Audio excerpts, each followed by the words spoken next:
Aujourd'hui, on a donc la conférence avec Mikkeller, avec Christopher Toia, qui représente la marque Mikkeller aux États-Unis, the United States. Cette conférence va être en anglais. Donc s'il y a des gens qui ont des difficultés en anglais, vous pouvez déjà lever la main. Et je vais aider aussi, je vais être là pour aider à la traduction s'il y a besoin de traduction. Donc n'hésitez pas à lever la main si vous êtes un peu perdu. I'm telling you, if you're lost, they can ask me to translate. Voilà, donc je vais laisser la parole à Christopher Toia, qui représente la brasserie donc Mikkeller et qui s'occupe de la commercialisation de Mikkeller aux États-Unis. Merci beaucoup. You can just closer to the mouth. Yeah, really close to my mouth? Yeah. Okay. Can everyone hear me? Thank you so much for having us here today. It's very special to us to get a chance to speak at a conference like this. And again, to see how popular beer has become and is continuing to grow and become in Paris and in France is really something incredible.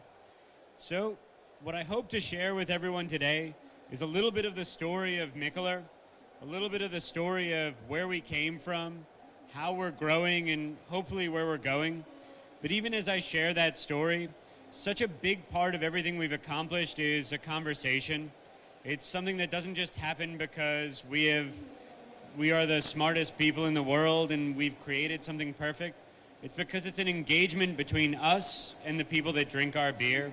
So I hope you guys will be kind to me and ask many questions, easy ones, hard ones, whatever it is, we're very happy to answer. So let me start by talking a little bit about how Mikkeller started. Some of you might know the story, some of you may not be aware of it. When Mikkeller first started was really back in the early 2000s. Mikkel was a middle distance runner and he was very, very good. So he got a scholarship to go and run in the United States. And I guess running is pretty boring because Mikkel ended up drinking quite a bit of craft beer in the US while he was supposed to be studying and supposed to be being the best runner in the world.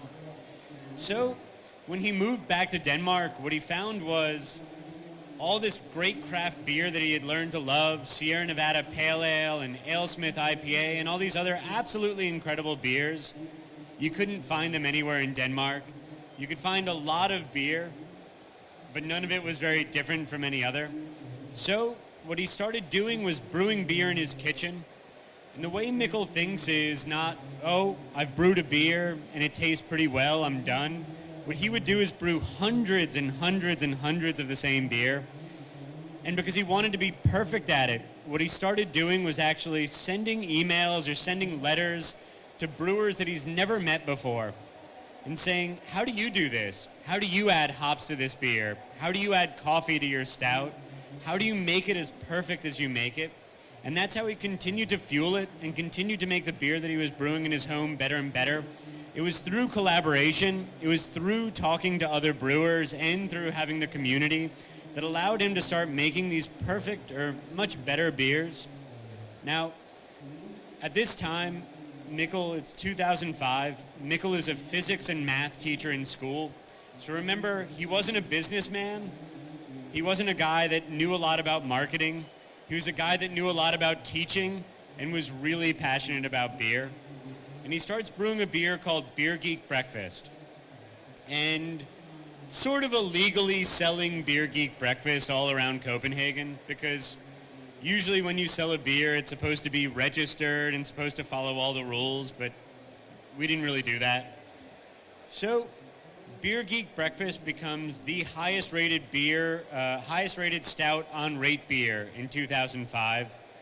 And when it starts getting that recognition, what happens next is people start asking, where can I buy it? How do I get it? And Mikkel thought, shit, if I try to brew pallets of beer in my kitchen, my wife will probably divorce me, and that would be sad. But he also thought, I can't make all this beer. I don't have a big investment plan. It turns out teachers are not paid very well in Denmark either.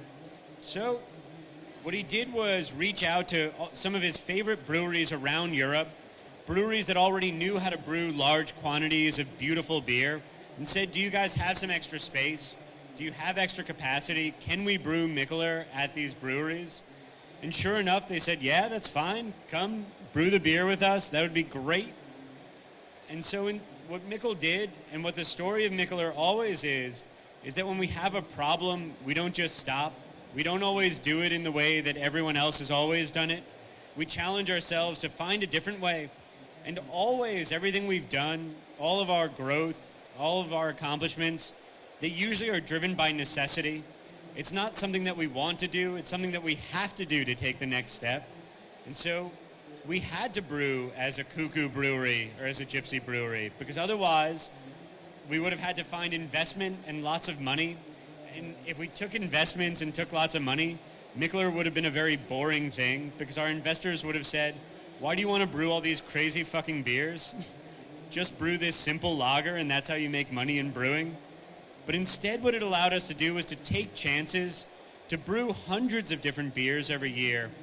And that was a very unique thing. I think the second very important thing is, so when we started, we didn't have a marketing plan. We didn't have something written out that said, this is exactly what we're going to do tomorrow, and 2 years from now, this is exactly what we're going to do. What we started with was a vision. What Mikkel said is, we will always brew boundary-pushing beers. And I think that's really important, because when we think about craft beer, when craft beer started, it was always about the idea that beer was already good. People have conquered brewing good lagers. We know that we can brew very good lagers. The question was, what else can we do in beer? How do we push boundaries? How do we introduce people to new flavors? How do we share the experiences that we've had in life and translate them into the beer? And so in that way, Mikkel was able to brew very, very many different styles of beer and challenge himself to travel all over the world and introduce himself to people. I think the second thing that was part of our vision was Mikkel always had the ambition to work with and collaborate with the best people.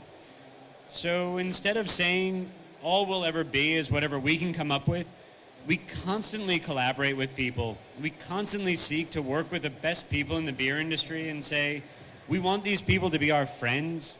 We want them to be our brothers and our partners and our family. Because what we're trying to do, we're still so small versus the rest of the beer world that it's absolutely, can you guys hear me?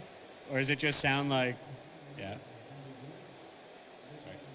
Just really, you have to talk like that. Like this? Put on your chin the right. mic and okay. It will work better. Yeah.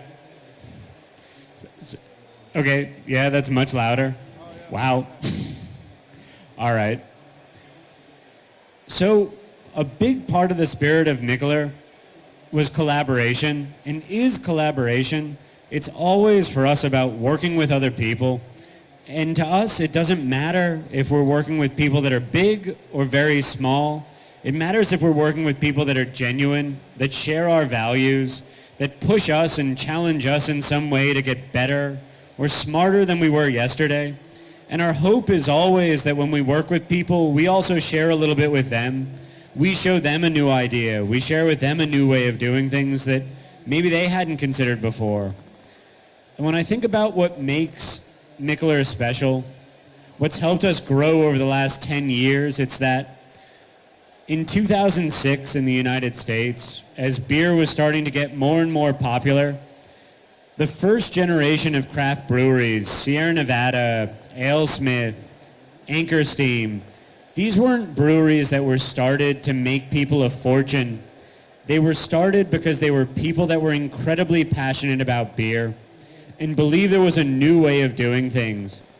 And as beer started to become more popular, I think what we could all see is that it started to become commercial. The people that were starting breweries were people that had money and thought they could make a lot of money by starting a brewery. And that meant that beer wasn't continuing to get as interesting as it possibly could be.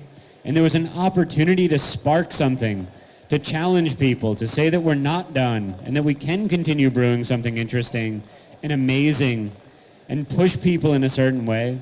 And I think that was part of the reason that people really enjoy our beer, and it really resonated with us.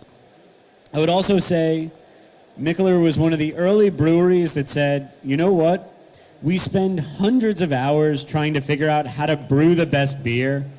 And if we spend all this time brewing the beer, we should probably make sure the labels look pretty good too.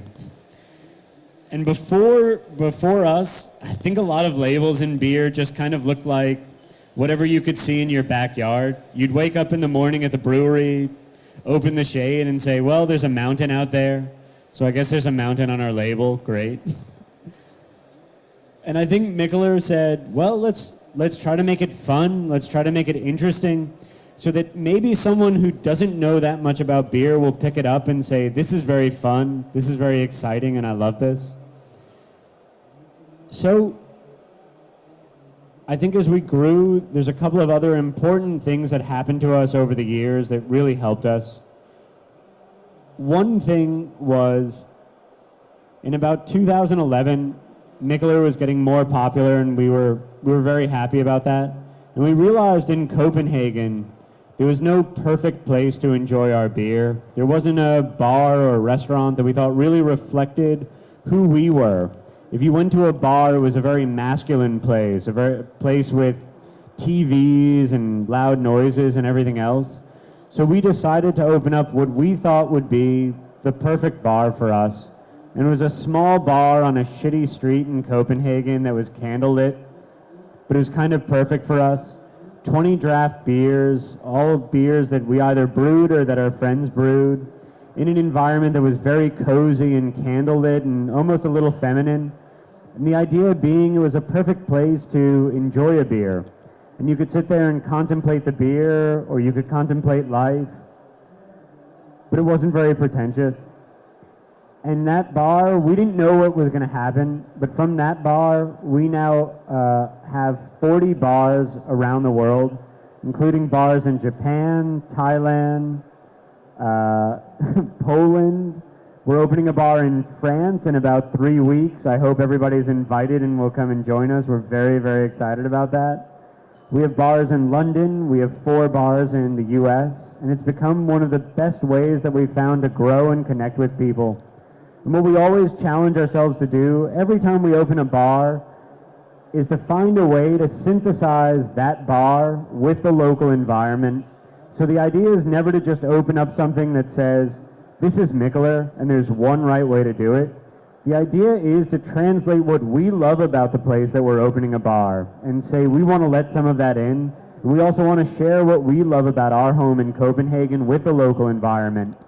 So out of necessity, any place we open will always feel different, it will always look different and be different, and we hope it'll always be a warm and welcoming place, not just for people that are doing beer tourism and want to discover the best beers and check off a box, but also for locals, also for people that live there. It's absolutely critical to us that every place we open has that warmth and has that love and sense of place. And then there was another thing that was really important to us. In about 2013, I don't know if some of you guys know this, Mikkel started to get pretty fat. And as anyone does when they start gaining weight, they say, maybe I should lose it. So Mikkel started running again. He went for a few runs, and then his friend Soren said, can I come and run with you? And Mikkel said, yeah. So Soren started running with Mikkel, and then a few weeks later, Soren says, Mikkel, would you mind, a few other people want to come run with us. Can we meet at the bar in Victoria Gal and go for a run? Mikkel's like, yeah, sure. And it turns out that couple of people was about 100 people that wanted to go run with him through Copenhagen. So that first Saturday that they went for a run and afterwards had beers at our original Mikkeller bar became the running club that now has 20,000 members across the world, 212 chapters, and keeps growing. And I think the reason that it's growing is because it's, again, kind of a theme. It's not commercial. We didn't plan it. We didn't say it's Mikkel's a runner. Now our marketing team, we don't have a marketing team, by the way. Now our marketing team says we really need a running club. It's because Mikkel loved running. And I think that joy translates to people. You can't fake it. You can't have someone assign it, and you can't figure it out backwards. It can only be organic. And I think so much of everything that we've done is organic. We don't push. We discover things that we love, and we try to figure out the best possible way to share it with as many people as possible. And I think whenever you do that, I'm going to say something that's a little bit hypocritical. It requires enough arrogance to say that we want to do something that people haven't seen before, and we hope that people are going to want to have it. And it also requires enough humility to be able to say, we're really thankful for the fact that people continue to enjoy this and continue to give us the opportunity to keep doing those things. And I think any endeavor like this that you go on requires that perfect blend of arrogance and humility. And I think that's something a lot of people see in themselves. They see that desire to go and try and to push boundaries and to do something new. But they also see the fact that you have to have appreciation, and you can't do it alone. You have to do it in collaboration with everyone, and you have to be thankful, because the world doesn't have to like our beers, and we're very grateful for the fact that it has. And we hope to continue doing things that inspire people for many years, and I know that every day we'll be inspired by all the amazing things people do.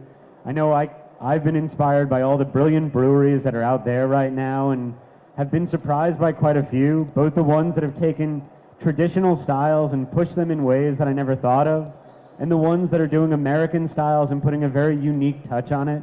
It's just really brilliant. So I think at this point I'm going to pause and ask you guys if you have questions for me, or if you want to have this be a little bit more of a discussion. I want to make sure you're hearing the things that you're interested in. And we should also drink some beer. So what do you recommend? What the beer you want to go first for the people? All right. Let's first have. Does everybody have a little bit of this on their table, please? Vous pouvez vous servir, justement. Can you do a presentation of this beer, please? Sure. All right. So this beer is kind of special to us, and I think it reflects something that's going to increasingly be important to us, which is it's of course a hazy beer and an IPA, and some of you may be aware, hazy NIPAs have become very, very popular beers in the world.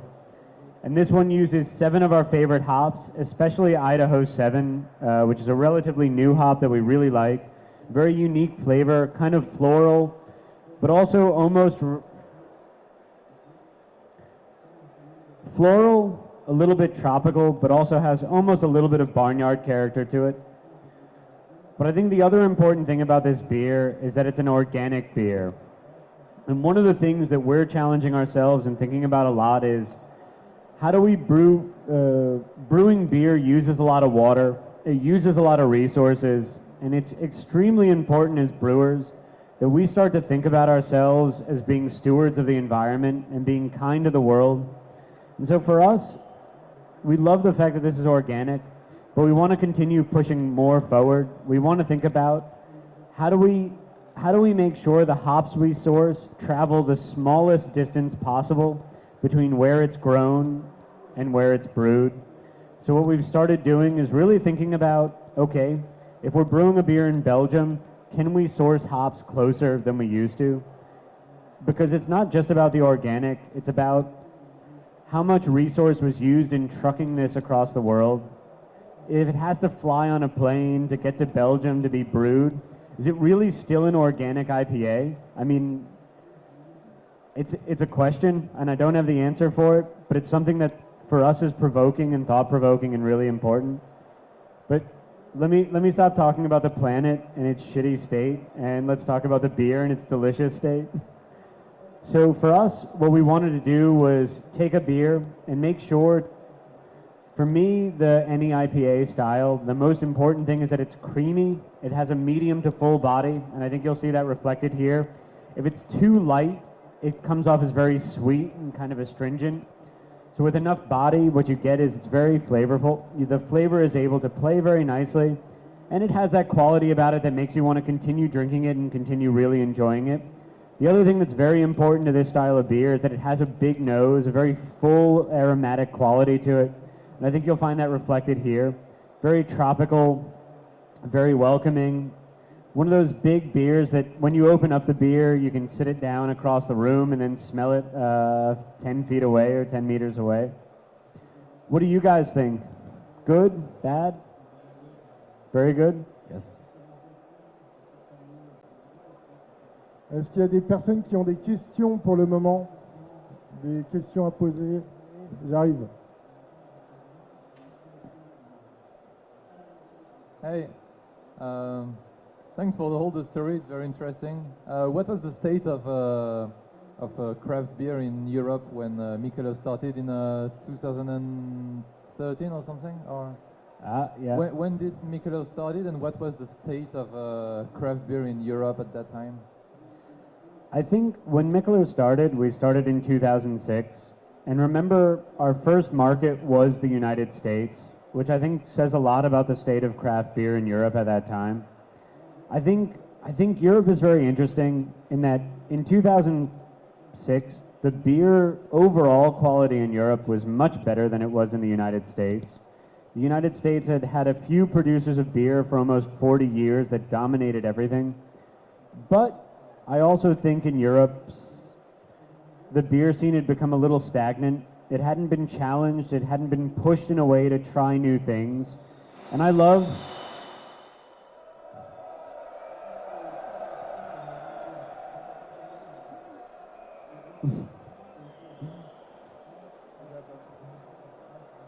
I think we can all agree that there are amazing Hefeweizens and wit beers and everything else in the world, and I'm so thankful for the fact that those breweries continue to brew brilliant beers. But it was time for Europe, I think, to start getting interested into things like IPA, interested in a different way in sour beers, stouts, and now, so in 2006, craft beer was less than 0.1% of all beer sold in Europe. Now it's up to about 1.2% of all beer. I mean, that's a 10 times jump, and it's growing very rapidly. And in places like the UK, France is actually one of the fastest growing markets in the world right now. Spain is actually growing very quickly. One of the things that's most interesting to me is I think Europe now has the most exciting craft beer scene in the world. Because when you start taking the perspectives of people, and the French way of doing things, and the Spanish way of doing things, and I guess the English have a way of doing things, I don't know, maybe. But when you start taking that and applying it to beer, what you get are things that are interesting and unique and no one has ever seen before. But I think in 2006 it was a very impoverished community, if I can be honest. I think it was very, very small. And it's been exciting to see so many catalysts and so many brilliant brew pubs and beer bars opening up everywhere. I mean, it's exciting to me to see that Brussels Beer Project is going to open up their second bar in Paris this year. Brewdog has a bar here now, and we'll have a bar in a few weeks. Does that answer your question? Excellent. D'autres questions?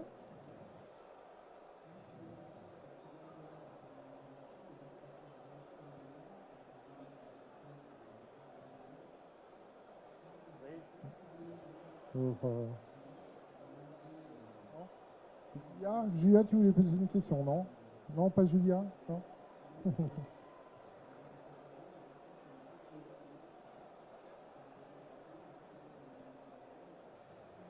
So, yeah. So who is that Henry guy?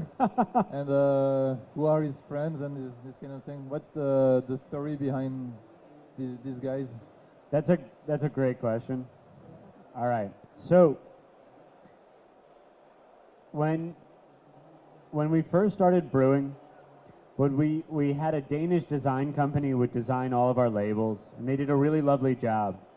And one day, this guy named Keith Shore lives in Philadelphia in the United States, sends Mikkel a message and says, "I think your beers are nice, but I think I can draw better labels than you have right now.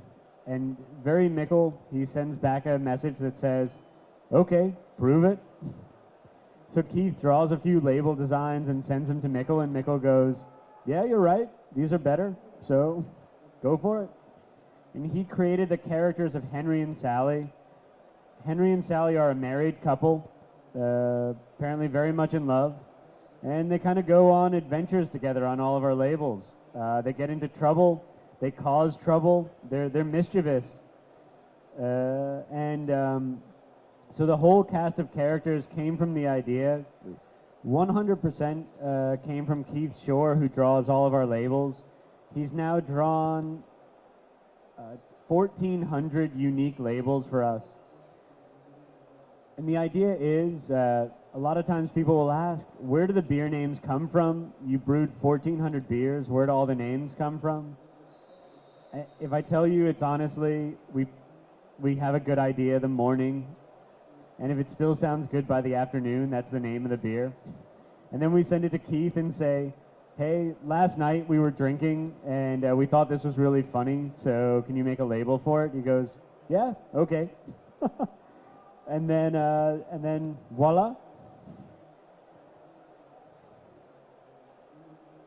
So maybe we can pass to the second beer. Yeah, please. Vous pouvez donc passer à ouvrir la deuxième bière. Et est-ce qu'on a un décapsuleur? Non. Il y avait un décapsuleur dans la salle. Ah. Une personne va venir vous aider à décapsuler les bières. So you can introduce the second beer. Sure. I don't know the name. So, Spotton.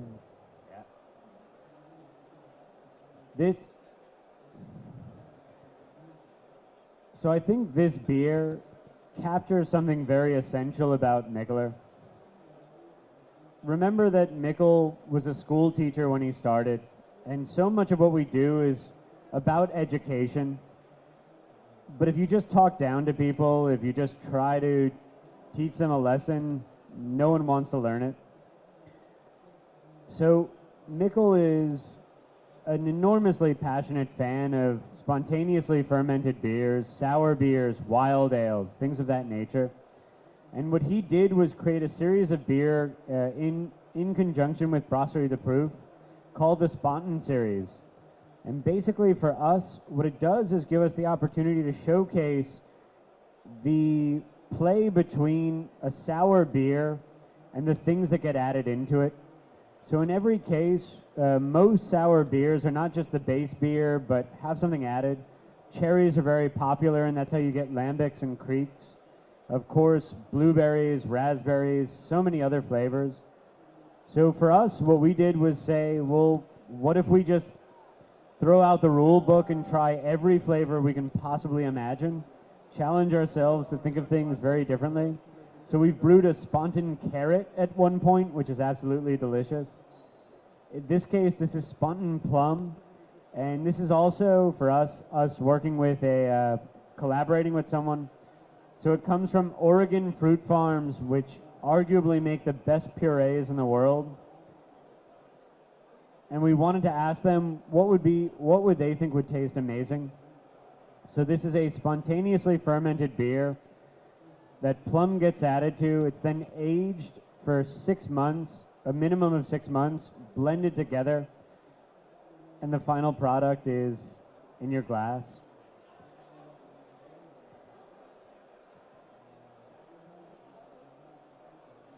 Aged in wood barrels, but fresh wood barrels so you don't get a ton of oaky flavor to it. Yeah. Oak foeders. Yeah, exactly.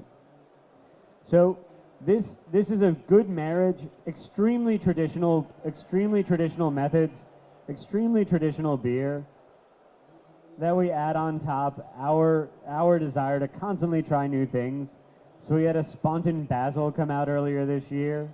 We're working on spun acai berry. I don't know if you guys have had that. Apparently makes you very healthy if you drink it. What do you think? Oh no, I was asking what do you think? I just poured the beer, I didn't taste it.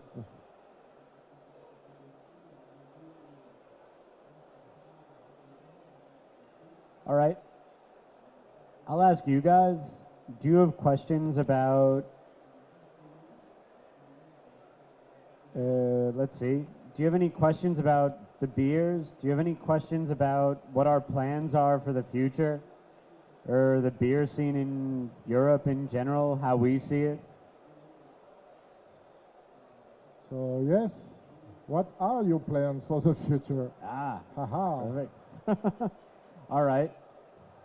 We're going to stop brewing beer and start manufacturing cars. We decided that recently. I'm kidding. Our plans for the future are to continue opening. Obviously, we love the bars and we love everything that we've done. And what we really want to do over the next few years is focus a little bit more and really say that there are a few places that we think are very exciting. And we've been really good at going every place and going full speed all at once. And we're going to try something slightly different for us over the next few years, which is a little bit more focus on a few places. We think Spain, we think France, we think Italy and the United Kingdom are the most exciting places right now for craft beer. We also think Sweden, Norway, Finland, and maybe the Netherlands are very exciting as well. And then of course, Asia. Asia is growing and changing so rapidly, and it has such an amazing community of people. When I say Asia, I should probably break it down. We're very excited about China, and we're going to be trying to create something interesting in China over the next few years, so I hope everybody will have a chance to experience that, but as well as Korea, Japan. Mikkel is actually running a marathon today in North Korea, so hopefully he's not in jail yet. Maybe. So in France, do you have other cities where you want to settle down? Like creating a new bar in other cities in France? So what we would love to do is start in Paris. I think for us, we have to start in Paris. But then after that, we would be very interested in expanding out and seeing other places. It's not something we've done a lot of in the past, but it's something we're very interested in today.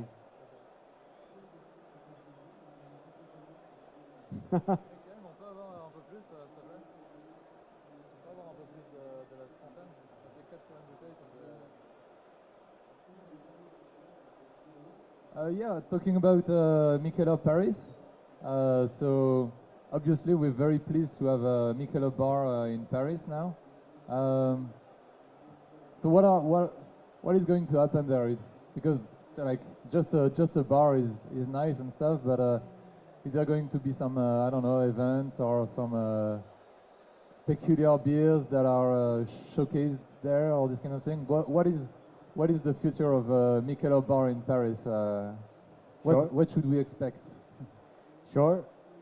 So for the opening week, we're going to have some really special events, including our partners in the bar are two of the members of the National, a very, very good band.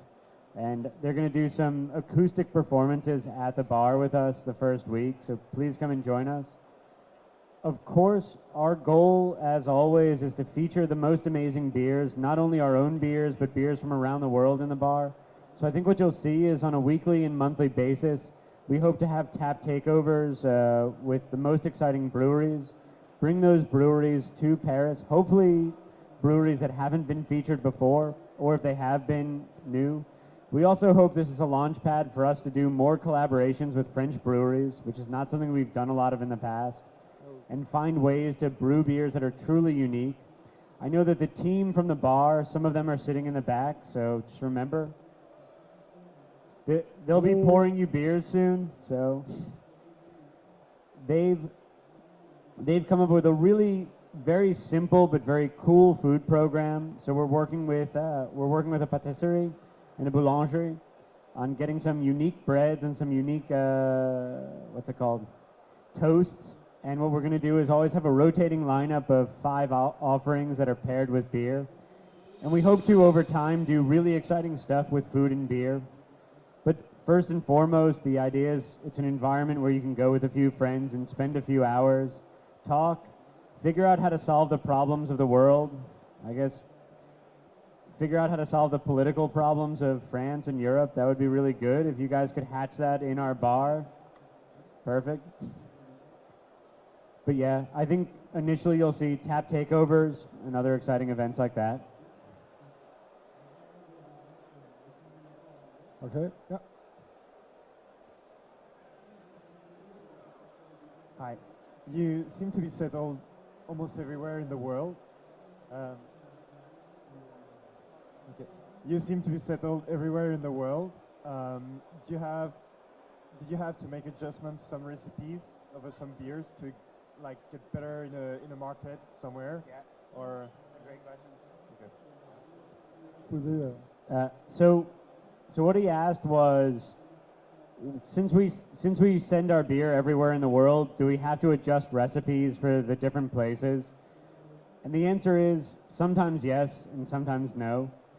So when we think about boundary pushing, sometimes for us, there are places in the world where just having a pale ale is so new and so different that what we'll do is take a pale ale and try to make sure that it's to the palate of the country, that it's something that's going to be exciting and fresh, because if we don't engage, if we don't have people come to us, that's not going to work. But then also we want to share with them the most crazy, most interesting beers that we brew. And so we'll send them to every place in the world without making any alterations or any changes, because that creates that sort of a community where people that have never been interested in beer can start becoming interested. And people that are very interested in beer, we don't want to underestimate. We always want to appreciate them and give them that opportunity. Does that answer your question? Excellent.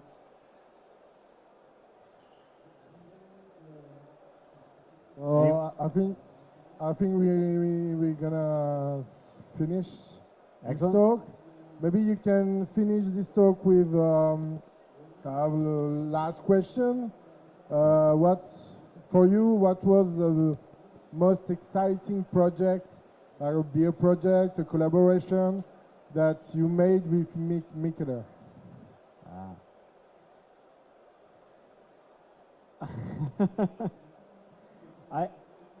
I think it's a big one, but I think opening Mikkeller Brewing San Diego was our most exciting project in the last few years. We had never owned a brewery before, and in 2016 we opened our own brewery. And the reason I say it's a collaboration is because before it was our brewery, it was the AleSmith Brewery. And Peter, who is the owner of AleSmith, called us up and said, "Hey, we have a brewery for sale, do you want it?" We said, yeah. But getting it up and running, working with Peter, starting to work with a brewery in that way was one of the most exciting things I think we've ever done. And I'll be honest with you, for the first year we had it open, we didn't do a very good job of it. It wasn't what we expected it to be. And it taught us so much. We either could have said, after 1 year, we could have said, well, this is hard, we don't like it. But it taught us so much. It taught us such a new appreciation for everything.